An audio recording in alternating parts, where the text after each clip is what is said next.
Sometimes I like to torture myself. So I found myself listening this whole time to this podcast, apparently put on by the New York Times. And it's hosted by Wesley Morris and Jenna Wortham, produced by Nina Patak. Hack is right. Um, I like to torture myself. I actually listened to this whole thing. First and foremost, these two people speaking, I guess is the name of it is still processing, and they're complaining. They're super SJWs. And first of all, if you listen to this, you would not think you were listening to black people. They say N word instead of the actual like they're white liberals. They might as well be. But I'm sick of this criticism of Dave Chappelle as if he somehow changed.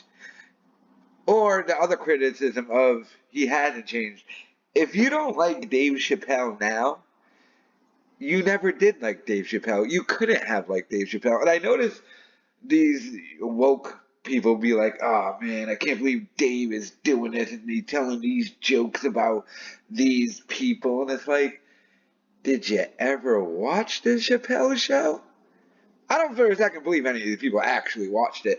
I think most of these people saw half of the Rick James skit and they're like, oh, that's some of Half Baked, and then that's their impression of Dave Chappelle.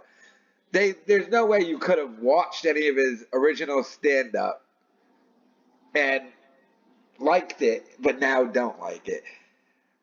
And my God, to hear people like, and it's the weirdest thing because they're listening to the special, they're laughing, but then still complaining. And they're like, I can't believe you just laughed at that, but that joke was problematic, and I can't believe you said that.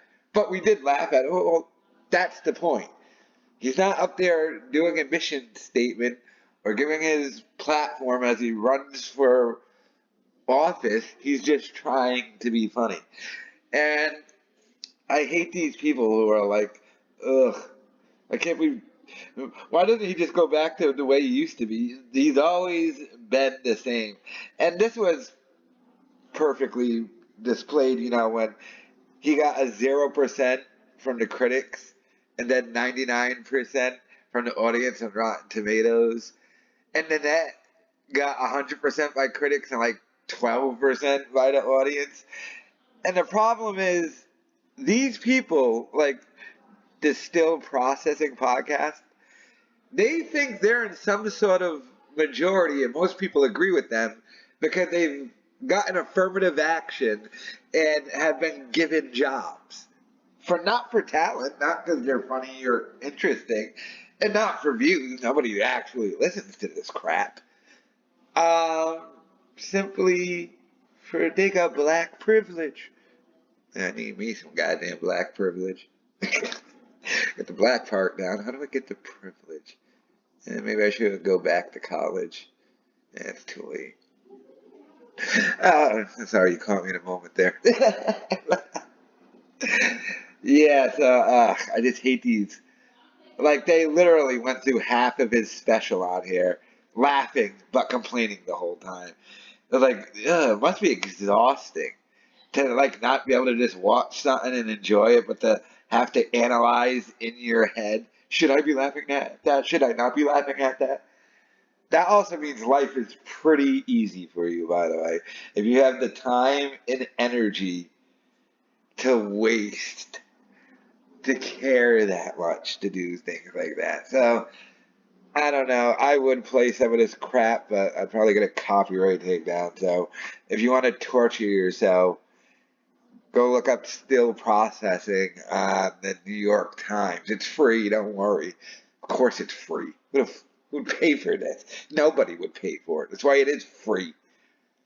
In the New York Times, I think, like, if you want to read an article, they'll, like, show you a little bit of it, then you're going to subscribe to them to actually read the full article. Oh, that ain't the case with this. Oh no, buddy boy, you can listen to this old crap for free because nobody else does. They stink, and I don't like them. Let me know your thoughts in the comments.